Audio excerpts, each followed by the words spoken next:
Murder. The unlawful killing of another living, breathing human being. Or, as was the case on April 19, 1995, on a cool, crisp spring morning in downtown Oklahoma City, 168 living, breathing human beings.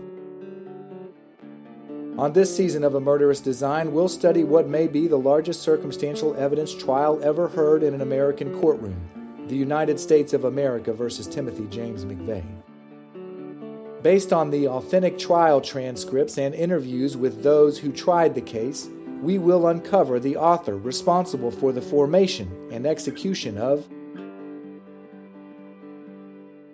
A Murderous Design.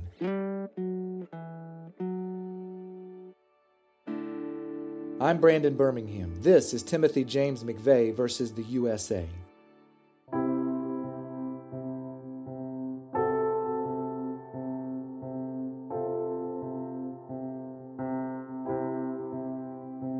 McVeigh lead attorney Stephen Jones tapped Christopher Tritico to handle all of the forensic evidence for the defense. Mr. Tritico examined nearly 20 witnesses during the trial, including the key witnesses Special Agent Steve Burmeister and explosives analyst Leonard Jones. He also stood on behalf of Tim Mcveigh and delivered a significant portion of the closing argument. Please welcome Mr. Christopher Tritico to A Murderous Design.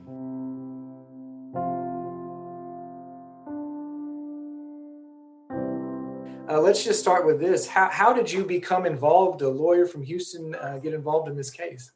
So I was, growing up, I worked for Richard Racehorse Haynes. And that started when I was a young kid. I always wanted to be a lawyer.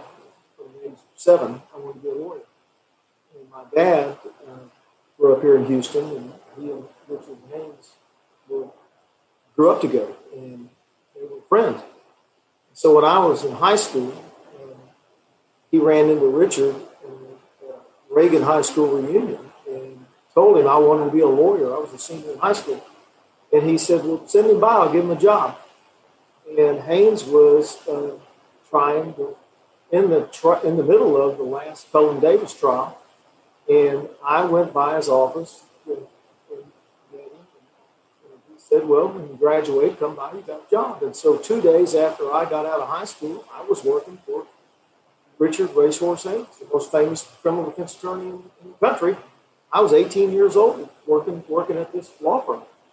And I stayed there from high school through college, and through law school. And I think I've been there so damn long, they just gave me a job. And so I became an associate at Richard's office. And so from 1979 to 1993, I was at Richard Haynes' office. I'm sorry. There's a problem with your audio. Are you on a microphone? No, I'm on the damn computer. Let me get closer. Yeah, maybe get closer. What I heard you say is that you straight out of school, you were working for Racehorse Haynes. Racehorse Haynes from high school all the way through all the way through college, law school, and then so from 79 to 93, I was working for Richard Haynes, his law firm, and then the firm split up, and I was still there. In 93, I left because I actually thought I could earn a living at this. And Richard I loved him. He was one of my dear friends, but he was cheap, and so I wanted to earn a living, and so I left. And we were still officing in the same building. I had my firm, he had his, and there were some other lawyers in the building. And in 97, he called me up and said, come up to my office. And that generally meant he wanted me to do something for free. And so I wandered up there, and he said, do you want to be famous? And I said, it wouldn't hurt my feelings.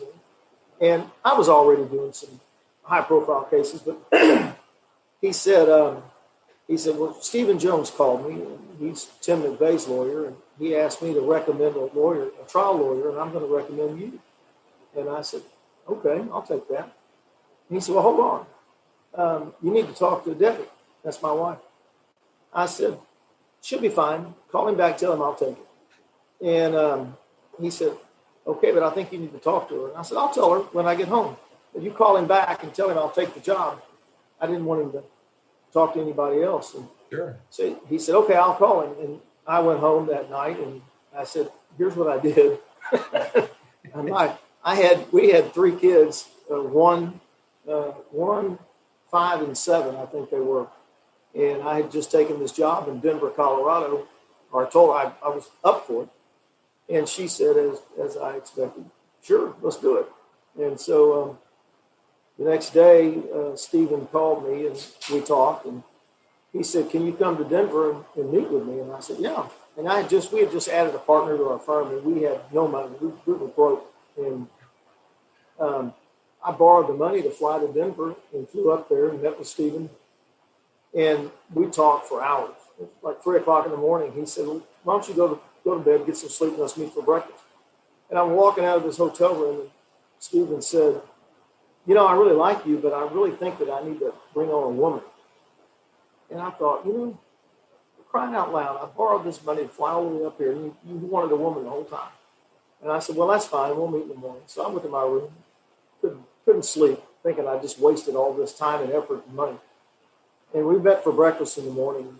Stephen said, well, how'd you sleep? I said, well, I didn't. And he said, why? And I said, it's what you said. I said, look, if you really want a woman, I'll wear a dress. And he started laughing. He said, no, you're the guy. That's fine. I want you. And I said, good. And he said, I'm going to go to Judge Mage and get him to sign an order. He said, when can you be back? I said, well, I need about 2 weeks, if that's okay. I've got all these clients. I need to let them know what's going on. I need to get lawyers to take over my cases. He said, fine. I flew home, and I was winding down what I had to do. And he called and he said, hey, there's a hearing on Friday that I need you to take. I need you to argue this motion. I need you back. And I said, okay. And so I dropped everything. I drove home. I packed up my truck. And I told my wife, I said, I got to go. It was Valentine's Day. I said, I got to go. And I kissed my wife. I kissed my kids. And I drove to Denver. And I was gone. And I was got into the middle of the biggest case in American history. I argued a motion. 2 days later, it was that thick. And I read it in one day, and I stood up in a courtroom packed with media. My legs were shaking. I didn't understand what I was arguing, and I just stood there and argued it. And I was, the whole time in the back of my mind, I was thinking, I don't even know what the hell I'm doing. You read the record. Did you win the motion? No. Well, I don't think we expected to win it. So that was February. I mean, were you basically in Denver from February until July, after the trial? It was my goal to come home every third weekend. Okay. I made it home about 3 times. From February until the end of June, I made it to Houston 3 times, and I brought my family to Denver. So I saw them about 4 times. What a personal journey that was. 1-year-old, 3-year-old, and did you say a 5-year-old or 7? 5-year-old. That picture behind me is my wife took that picture on Father's Day weekend. I went home, and my son would not leave my side the whole time. Really? And he buried his head in my chest like that, and my wife snapped that photograph. And then about 10 years later, she painted it, and that's my wife's work. And she painted that picture. That was during the Oklahoma City bombing trial, my son and me. Man, oh man, that's spectacular. What do you remember most now when you're looking back, just about your experience in the trial? Not necessarily about the merits of the case or anything like that, but just your experience. Is that it, being away from your family? Well, that's an enduring image for me, is the sacrifice of that. But I'll tell you, the thing that was etched into my mind the most is the images of the people that you see, the hundreds of pictures that you have to look through. I took over all the forensics in the case. When I got there, when I arrived, Stephen said, I want you to take over the forensics. He gave this to a guy who had gone through high school, college, and law school and had never taken a course in physics or chemistry. I escaped all of that. Strategically escaped it because I didn't want to take it. Right. And so now I had 6 weeks before trial. That's when I took this case on 6 weeks before trial, and I had to learn chemistry and physics in 6 weeks, how to build a bomb, blow up a bomb, clean up a bomb, fingerprints, hair fibers, tool marks, every bit of forensic evidence you can think of. Well, this case is built on forensics. Yeah, everything. And they handed me the FBI lab notes for over 5,000 pages. There was 100,000 photographs, hundreds of hours of videotape. And I just hit the ground running. And the photographs of the bomb scene and the bodies and the horrific, it's just burned into my memory.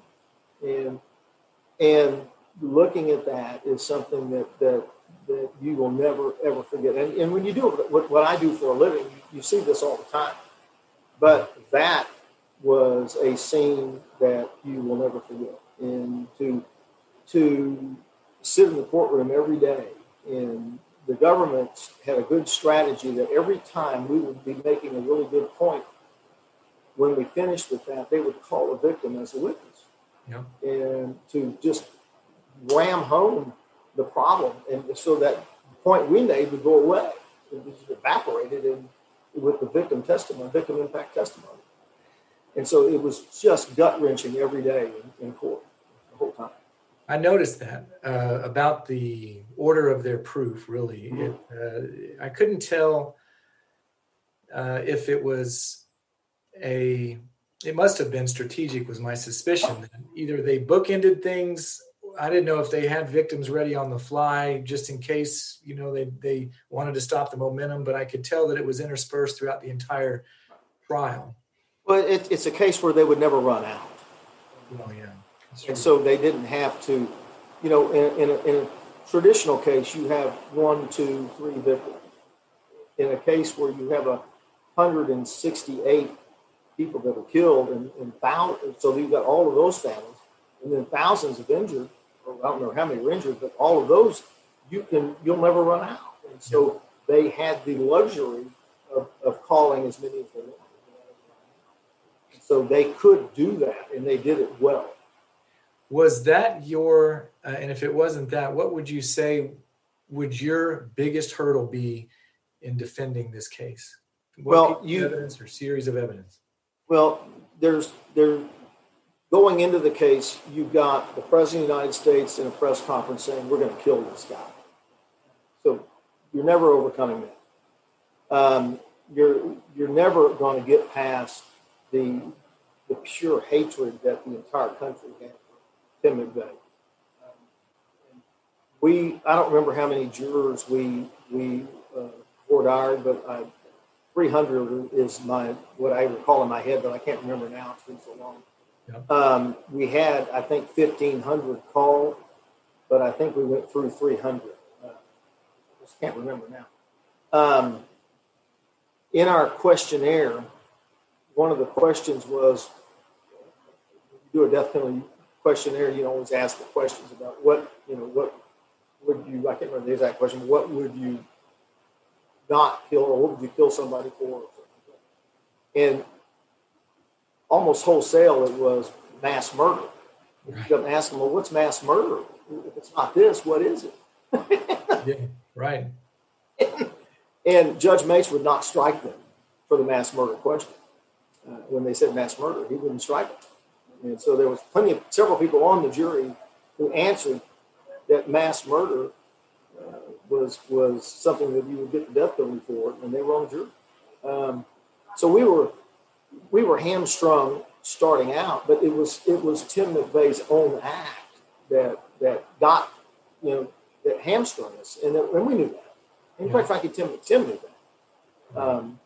None of us that tried this case started that trial with rose-colored glasses on. Sure. We knew what the end result was going to be. I've said this for years, that our role is to ensure that the Constitution works, and it has to work for everybody, even Tim McVeigh. And so if I can go in there and put the government to the test and ensure that I do my job and that Tim McVeigh's rights are enforced, and that the Constitution works, and that they have to prove it. And I look at them and I say, you prove this. And if you can't prove it, this guy's going to walk out the front door. Maybe not with me, but he's going to walk out the front door. Right. Then I'm good with that. I don't have to stand up and say, I agree with Tim Mcveigh. I agree with what he did. I'm not going to stand up and justify blowing up a building and killing 168 people. I can't do it, and I won't do it. But I can ensure that our system has integrity. And I'm always comfortable doing that. I always will be. And if I get called upon to do another case like that, I will do it just as vigorously as I did this one. It may take me longer at my age, but I would do it again because I'm comfortable making sure our system works for everyone. Because if it doesn't work for Tim Mcveigh, it won't work for the person charged with DWI. And that's why people like me have to stand up every day and represent people like that. Was that as challenging as you anticipated it being, representing somebody like Tim Mcveigh? You know, when I went there, and the first time I went to meet Tim, I knew only that what the media told me he was, and I expected to meet this very angry young man, and that's because that's what they told me he was, and he wasn't. He was, quite frankly, a very, very funny, very intelligent young man. And over the time that I spent with him, which was a lot of time, I got to know a very, very, very intelligent, very smart, very funny young man who, circumstances being different, he would not have been in the place that he was in. And again, I'm not trying to justify anything, and I don't want my comments to be taken that way, but I think that if you change a few events in Tim's life, he would be a decorated military person today, and he would not be an executed mass murderer. And so I liked the person that I knew, even though I didn't like the things that person did. And so I could have found a way, had I met him years before, I could have found a way to help him, I think, had I known, but there would have been no way. Did that play into your strategy at all in the punishment phase? Let's try to get them to know the guy that I've come to know. That was exactly what we wanted to do, was show this person that he was, that he could have been. And he had a very hard upbringing in Buffalo, New York. Mother with very severe mental illness and a hard life that a lot of people would have had a hard time getting out of. And he went to the military. He was the youngest person promoted to sergeant at the time in the history of the military. He won a Bronze Star and was the first person to be authorized to take a shot in the Gulf War. I don't think anybody really knows that. And say that last part again. He was the first person to do what? Authorized to shoot in the Gulf War. He was the first one. Okay. And so work never stops, does it? No. I appreciate it. I know you're busy. That was the IRS on the phone. Not for me, though. That's a good thing. And he did so well that he was nominated. He was put on General Schwarzkopf's security team when the Iraqis surrendered. And we had pictures of him standing next to General Schwarzkopf at the peace signing, at the treaty signing, surrender signing, excuse me. What happened to him, and this really struck me as odd, he had signed up for Special Forces. He wanted to be in Special Forces. And those orders came through right as the war ended to go to Special Forces. And he said to me, I should have passed. I should have not gone. I could have passed the first time and gone the next go around. And he said I was out of shape and I shouldn't have gone. And I said, what do you mean you're out of shape? You just fought a war. Yeah. And he laughed And he said, you don't understand war. Most of the time, you're just sitting around doing nothing. And I said, you're right. I don't understand war. I thought you were fighting. You're really, he said, no, most of the time we're just sitting around waiting for them to send us out. And war is really, really very boring. I said, boy, the movies have not done that justice at all. And he said, I was really out of shape. But I wanted to be in the Special Forces, so I accepted it, I went, and I washed out in 3 days. And he said, when you ring that bell, your career in the military is over. You will never get another promotion. And so I had to leave. And that started a downward spiral for Tim. And because the military was all he had. And that's what put him on a downward spiral. And I think that that's what I was talking about, a few events in his life. Had he passed that passed for the next go around, that young man would be a decorated officer today. No doubt in your mind. Yeah, no doubt. There is no doubt in my mind. Interesting. Well, let's talk about the trial itself. This is a circumstantial evidence class. By my account, this was the mother of all circumstantial evidence cases. As near as I can tell, as far as people who testified in front of the jury, there was only one person, and they described 2 people getting out of the Ryder truck. So there's your direct evidence, and one of which was not Tim Mcveigh. But in your preparation for the trial, you were the forensics. That was your role on the team. What was the evidence that you felt like was your biggest hurdle? And how did you deal with it? Well, the biggest piece of evidence that they had was this piece of the Ryder truck that was named Q507. Yes. Piece of the truck that I called in my closing argument the magical Q507. There was a piece of the truck that they mistakenly found. A citizen picked it up, although they denied it. But a citizen picked it up and gave it to an unknown agent who put it down on the evidence table. And they found ammonium nitrate on it. But when they went to recheck it at the lab, the ammonium nitrate was gone. And so their testimony, as I recall, was that ammonium nitrate can just evaporate. And that's true. That's true. Ammonium nitrate is very, very soluble in water and air. The air can suck in the water and it goes away. That is true. But Q507 had been laying on the ground with the Ryder. The Ryder trucks are yellow, if everybody recalls that. So the yellow side was up, which means that the inside of the truck where the ammonium nitrate would have hit it was laying down on the ground. It rained about 6 inches that night. And so it was laying in the water all night long. And this citizen finds it, picks it up. It had been laying in the water, takes it open, throws it on, gives it to the API agent, throws it on the table, unprotected. Goes all the way to the FBI lab in Quantico or wherever it is, where they find ammonium nitrate. And then it goes away.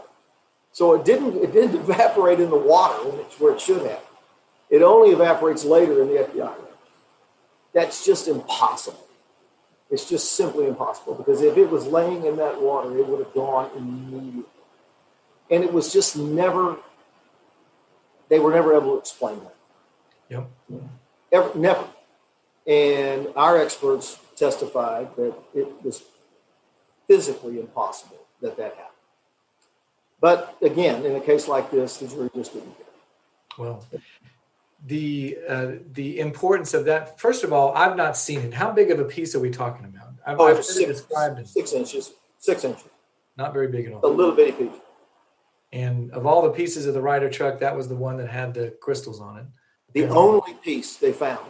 And what I was, my argument was that the reason I called it the magical Q507, because you're testing my memory here about physics. That's why I told you I never took it. But a blast blows at about 32,000 miles an hour. And so my argument. Now, I think this is a really funny story. I was not designated to make a final argument in this case. Really? Yes. In the morning of final argument, the government was in the middle of their final argument. Stephen Jones writes me a note and says, "I've decided you should make the forensics final argument. Do you mind?" And I had done nothing to prepare. And I said, "No, I don't mind. I don't mind." And so I pulled a legal pad out of my briefcase and I made an outline during their final argument. And at our lunch break, I finished it, and Stephen Jones stands up when we're supposed to start a final argument. He said, "Mr. Tritico is going to make some final argument." And the government goes, and I'm walking up to make my final argument. Stephen Hartzler leans over in front of the jury and says, "I thought you weren't going to argue." I said, "So did I." Great. Nothing like a last minute surprise, in the That's biggest right. trial in the country. And so and when I told the jury, I said, "This is and I pulled it out. Luckily, one of our legal assistants, when she found out I was going to argue, went and got it for me and stuck it into the podium. And I pulled it out. I said, "This is the magical key file." Simple. I said, it has the power to withstand a blast wave, and the rest of the truck doesn't, but the magical Q507 can wait through the blast wave for the ammonium nitrate to get it. The rest of the truck goes away, but not this one. It waits for the ammonium nitrate, then it goes. And then it has the power to hold the ammonium nitrate to it in the water, in the rain, and keep it there all the way to Quantico. And hold it there until the FBI lab scrapes it off. And only then will it let it go. Mm-hmm. And the jury's going, yeah. And then they go in the back and find him guilty. It's important that, Yeah. And that was like that through the whole case. They where he rented the FBI, or where they rented the Ryder truck, they went and took the counter. They just took it, the whole thing, cut it out, and took it to the FBI lab.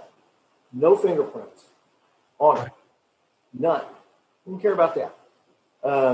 He had no ammonium nitrate on his shirt, where even though they had claimed that he carried over 200 bags of ammonium nitrate, the bags that they brought in as exhibits had ammonium nitrate on the outside of them, all over. In the courtroom. In the courtroom. I said, "Your Honor, may I approach the jury for a minute?" You're not allowed in federal court to leave the podium. I said, "May I approach the jury with this bag for a minute?" He said, "Why?" I said, "Well, there's something I want them to see. Your Honor, I need to go up to the jury with this." He said, "Okay." So I go up there and I said to the witness, I said, "Now," I walked up to the witness first. I said, "What is this on this outside of this bag?" He said, "Well, that's pellets of ammonium nitrate." I said, "Look all around this bag. Is it all around this bag?" He said, "Yes, sir." I said, "Every bag of ammonium nitrate looks just like this, doesn't it?" "Yes, sir." So I went up to the jury and showed them that. And every bag. As I'm doing that, I said, "Now, if Tim Mcveigh was," I don't remember how I said it, you saw the thing, if Tim Mcveigh was carrying these, they'd be all over his clothes, wouldn't it? All over his arms and his hands, wouldn't it?" "Yes, sir." And so then when the FBI guy testified, I made him admit they didn't find it. Yep. Didn't care about that. And I didn't find any on him or in the car that he was driving either, right? None in the car. No PETN on his hands or on his earplugs that he had in his ears that he would have had to have if he was cutting duck cord. Yep.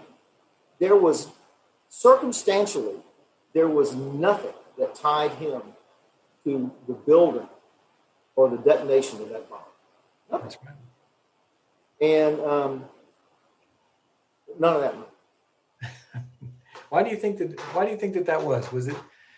Was it the emotion? Was it a scapegoat? Did they need somebody to blame? Was it the politics? Was it the calling card? What do you think was in the minds of the jury? There was a few things that did tie him there.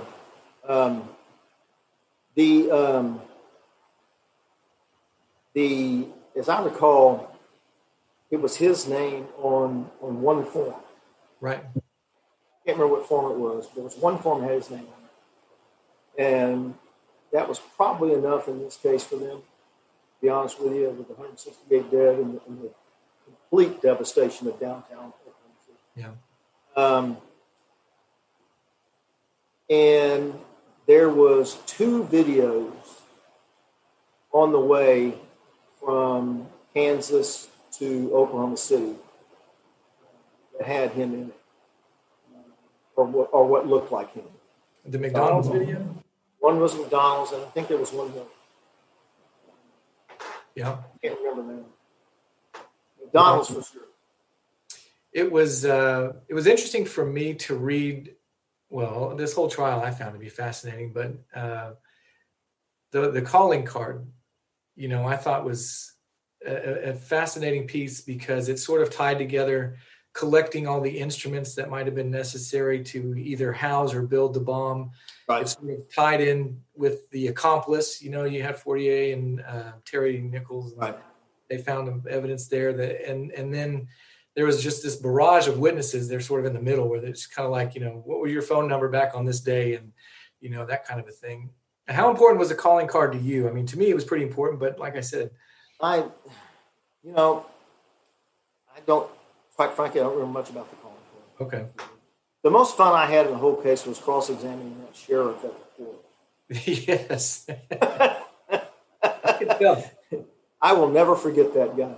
That was the worst investigator ever. Tell me about that. Tell me what you remember about that.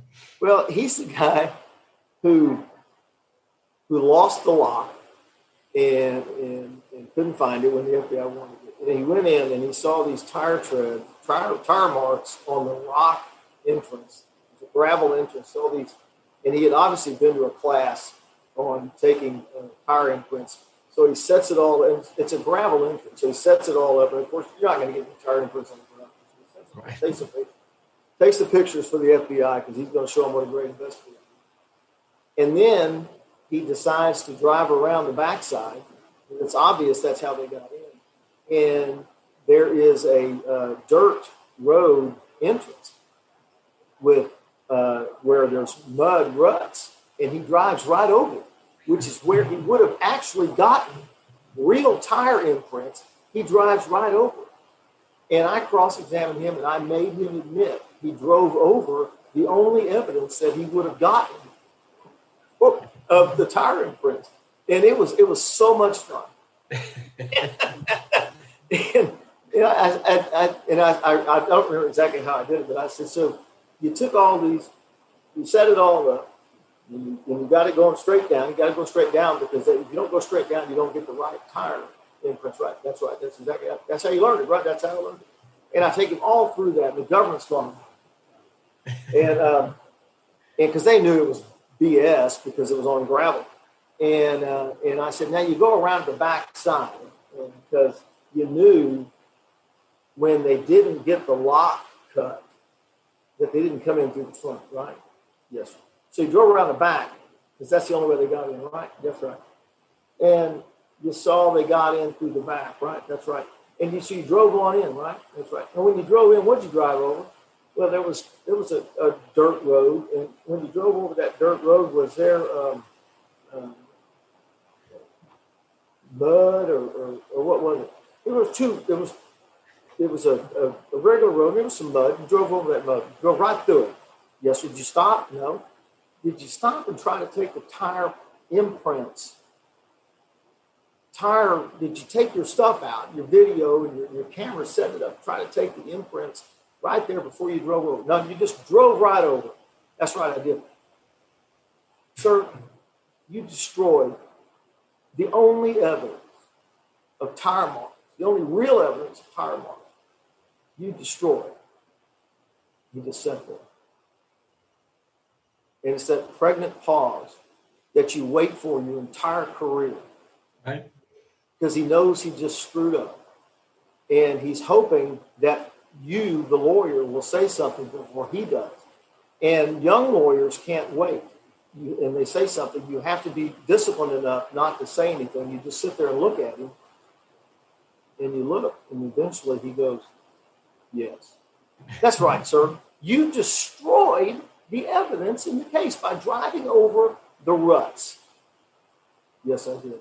This jury is deprived of any real evidence because you drove over it and destroyed it. Yes, sir, I did. I'll pass it. Love it. It was Wonderful. It was the most fun you can ever have. Let me ask you, your interactions with him during the trial, what was that like? Was he, I don't know, sometimes there's lighter moments in trials that, I'm not sure, but what was your interaction with him? So up until the day they found him guilty, Tim was lighthearted.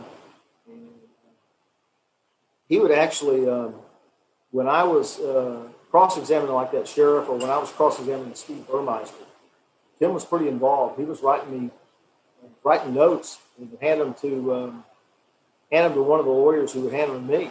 And if I liked it, I'd ask it. If I didn't, I'd just stick it on my book. I used to have all those. I don't know what happened. And sometimes he would actually give me a pretty good question. Frame it into a real question, but he sometimes give me some pretty good suggestions. But the day they found him guilty, his entire attitude changed. Really?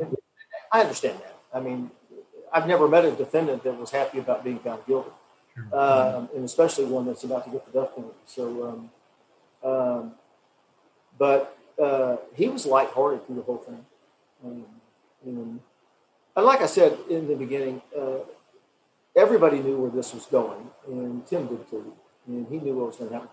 He didn't want to be found guilty, but he knew what was going to happen. What was his biggest hang-up? I mean, if he didn't think he was going to be found guilty, what would he say was the reason?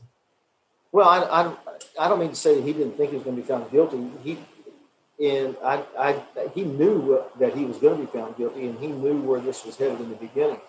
He just he appreciated that we were doing everything that could be done. Yeah. And I think he particularly appreciated that when I got up to cross-examine a witness, I really did everything that I could do to attack the government's case every time. And I'm not patting myself on the back. It's just that I got up to really hit it hard. I mean, I wanted to hit him right between the eyes every time. Yeah. And I don't think he felt that way about everybody. And so and I think he felt that sometimes that there was things left on the table, but sometimes there's strategic reasons for that. And there's sometimes there's questions you just don't ask. And so, and for strategic reasons, there's a, you don't want to open some doors, and defendants don't always know that, don't understand that. Yeah. And so, and young lawyers sometimes don't get the nuances of why you ask questions the way you do. And so, I don't think he fully understood why certain lawyers do things a certain way. Are there any parts of the trial or decisions that you made along the way that you wish you could have back? When we were picking the jury, and you may have run across this, before trial started, Judge Maitch wrote an order on his own that we couldn't ask the question that the Supreme Court has authorized, that it says, if you find my client guilty, will you give him the death penalty without any? Can you say that last part again? I'm sorry, your audio cut out.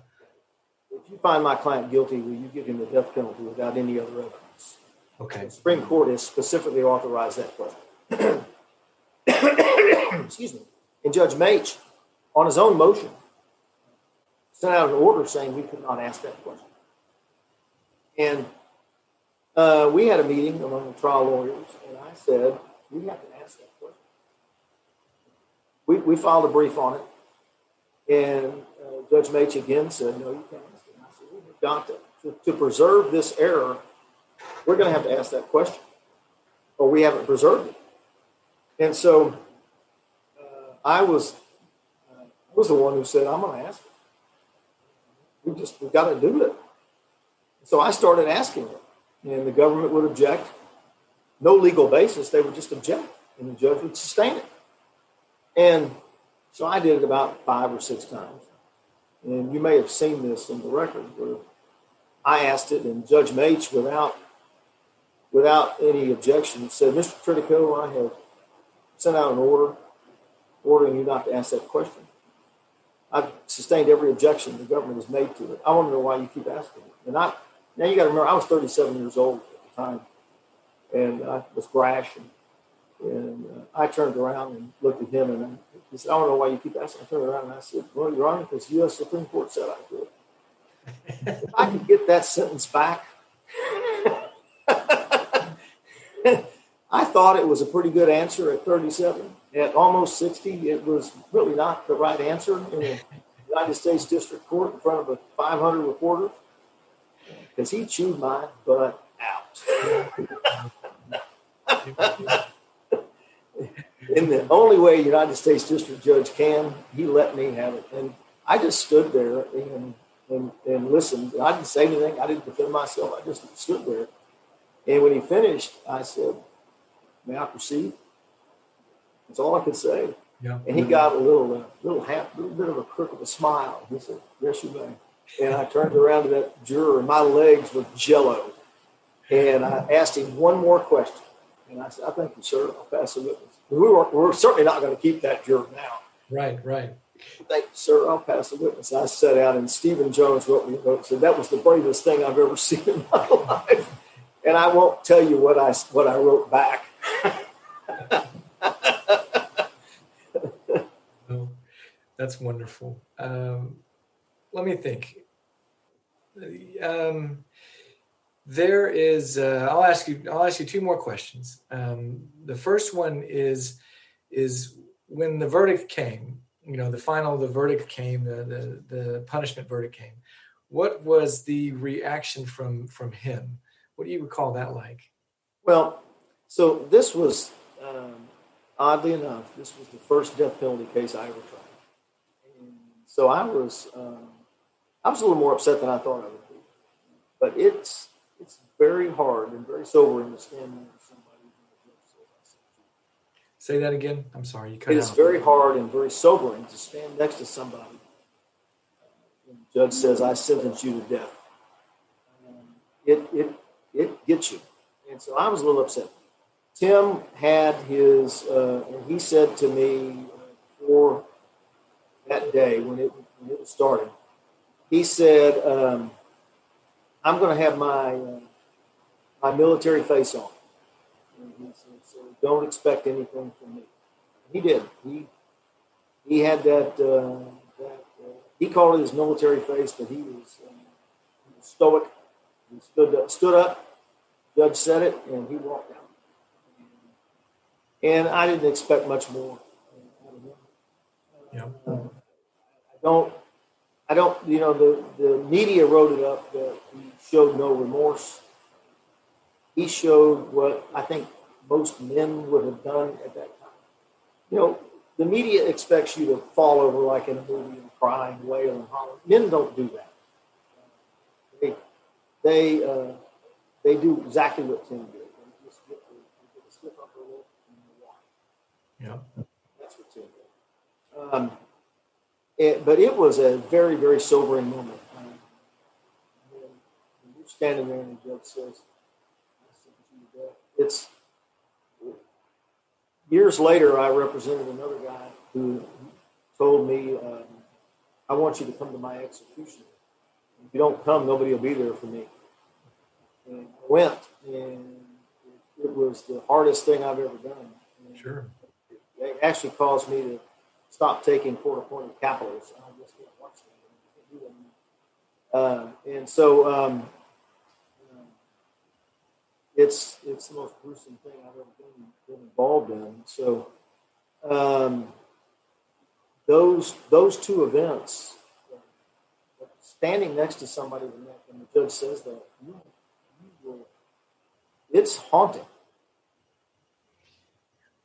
What is the if you could pass along a message, or not a message, a lesson, something to be that you've pulled from this experience, from your experience, what would it be?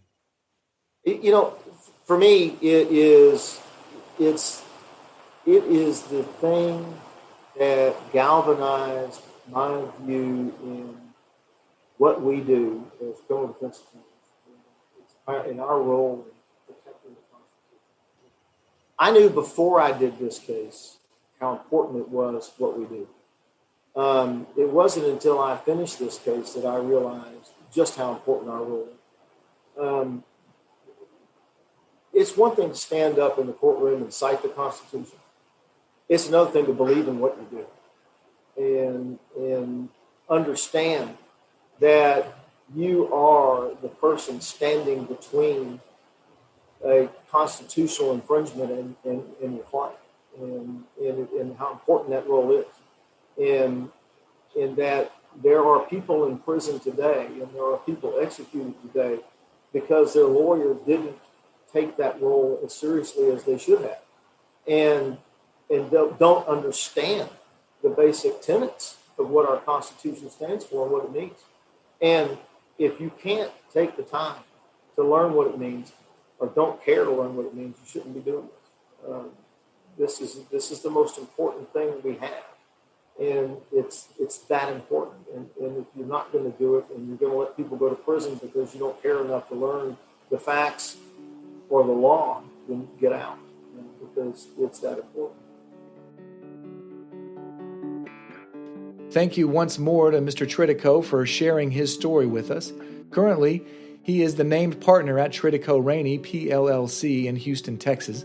On the next episode of A Murderous Design, we'll speak with Lou Michel, who, armed with a tape recorder and a pad of paper, spent hours with McVeigh in the final months of his life on a quest to share McVeigh's story with the rest of the world. And boy, did he ever. Thank you for listening to the show. Make sure and visit amurderousdesign.com for further reading, a trial visualization report, as well as other case studies. I'm Brandon Birmingham. Thank you very much.